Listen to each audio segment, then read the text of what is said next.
L'Elisenda és la protagonista de la campanya gràfica d'aquest any de la Marató de TV3. Fins al 16 de desembre podrem veure la seva evolució en les diferents etapes del càncer que ha tingut. Avui era als estudis de TV3 en la presentació d'una campanya que porta l'eslògan «La investigació dona vida». Un de cada 2 homes i una de cada 3 dones tindrà càncer al llarg de la vida. La investigació dona vida i esperem que amb aquesta marató aconseguim avenços importants en la cura del càncer. Ha avançat molt la recerca i necessiten més inversió per poder continuar endavant.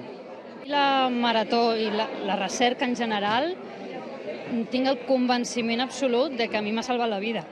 És com tornar-los el gest, no? És com els investigadors donar la cara per ells i dir «Ei, gràcies i si puc ajudar en el que sigui, ho faré».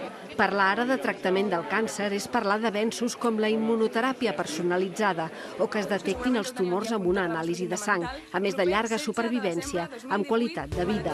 Els Blaumut han presentat el tema Partícules, creat especialment per aquesta marató, la 4ª que es dedica al càncer.